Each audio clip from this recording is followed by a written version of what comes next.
സുഹൃത്തുക്കളെ, എല്ലാവരും സുഖമാണെന്ന് കരുതട്ടെ.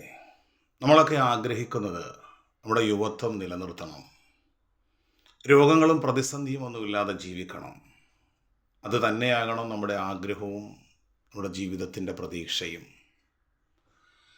നമ്മുടെ ജീവിതത്തിൽ പെട്ടെന്നൊന്ന് താഴെ വീണുപോയാൽ, കിടപ്പിലായിപ്പോയാൽ, നമ്മുടെ കൂടെ ഉണ്ടാകുമെന്ന് കരുതുന്ന പലരും നമ്മുടെ കിടപ്പ് ദീർഘമായി പോയാൽ, ഒരുപക്ഷെ നമ്മുടെ പങ്കാളി പോലും നമ്മെ കൈയൊഴിഞ്ഞു എന്ന് വന്നേക്കാം. ആരോഗ്യവും മാനസികവും ശാരീരികവുമായ ആരോഗ്യം നിലനിർത്തേണ്ടത് മറ്റുള്ളവരുടെ ബാധ്യതയല്ല, അത് നമ്മുടെ ബാധ്യതയാണ്. നമ്മുടെ യൗവനവും ആരോഗ്യവും നിലനിർത്താൻ ചില കാര്യങ്ങൾ നമ്മുടെ ജീവിതത്തിൽ ശ്രദ്ധിക്കേണ്ടതുണ്ട്. അതിലൊന്നാമതായി നാം ശ്രദ്ധിക്കേണ്ടത് നമ്മുടെ ഭക്ഷണ കാര്യമാണ്. നമ്മുടെ ഭക്ഷണ കാര്യത്തിൽ ചില ആഗ്രഹങ്ങളും ചില സമ്മർദ്ദങ്ങളും ഒക്കെ നാം മാറ്റിവെച്ചിട്ട് ചില പ്ലാനിങ്ങുകളും ദൃഢനിശ്ചയങ്ങളും അതിനെ യാഥാർത്ഥ്യമാക്കേണ്ടതുണ്ട്. പലപ്പോഴും നാം അമിതമായി കഴിക്കുന്ന ഭക്ഷണം, നമ്മുടെ ഭക്ഷണത്തിലെ ഇഷ്ടം, ഇത് നമ്മെ നിത്യരോഗിയാക്കി മാറ്റുമെന്ന് എന്നല്ല, ചിലപ്പോൾ നാം വർഷങ്ങളോളം നീണ്ട കിടപ്പ് രോഗികളായി മാറുന്നൊരവസ്ഥയിലേക്ക് പോലും നാം എത്തും. നമ്മുടെ ഭക്ഷണ കാര്യത്തിൽ നാം ശ്രദ്ധിക്കേണ്ടത് നമ്മുടെ ശരീരത്തിന് ഉപദ്രവകരമാകുന്ന, ഹാനികരമാകുന്ന ബേക്കറി ഐറ്റംസ് ആകട്ടെ,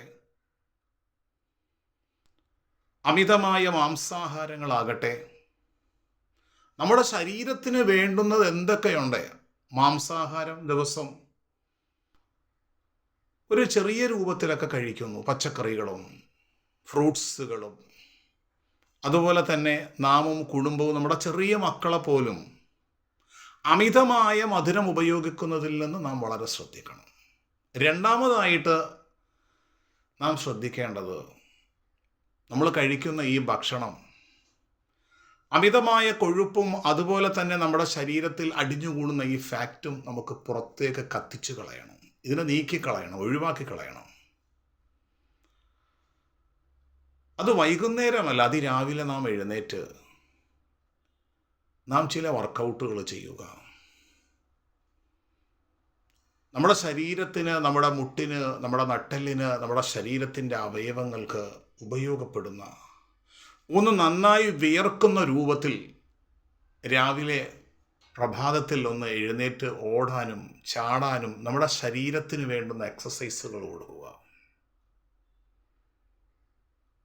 മൂന്നാമതായി നാം ശ്രദ്ധിക്കേണ്ടത് ഈ ഭക്ഷണവും ഈ കാണുന്ന എക്സസൈസും നമ്മുടെ വർക്കൗട്ടും ഒക്കെ നമുക്കുണ്ടെങ്കിലും നമ്മൾ മാനസികമായി തളർന്നു പോകുന്ന അവസ്ഥകളിൽ നിന്ന് വലിയ പ്രശ്നങ്ങളൊന്നും വേണ്ട.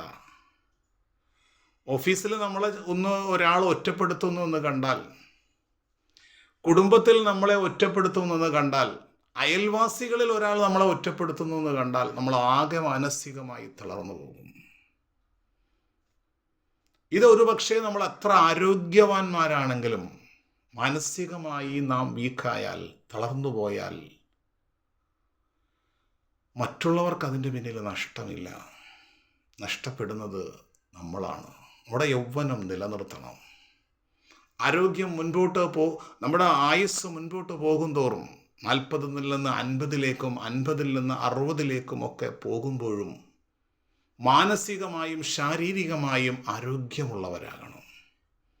പലപ്പോഴും ജീവിതത്തിലെ പ്രതിസന്ധികൾ, മകളെ വിവാഹം വിട്ടിട്ട് അതിൻ്റെ പിന്നിൽ വരുന്ന പ്രശ്നം, മകൻ്റെ വിവാഹം കഴിഞ്ഞിട്ട് അതുമായി ബന്ധപ്പെട്ട പ്രശ്നങ്ങൾ, വർഷങ്ങളോളം എനിക്ക് താങ്ങും തണലുമായിരുന്ന എൻ്റെ ജീവിത പങ്കാളി മരണപ്പെട്ടു പോയതിലെ മാനസികമായ ആഘാതങ്ങളും അതിൻ്റെ ഓർമ്മകളും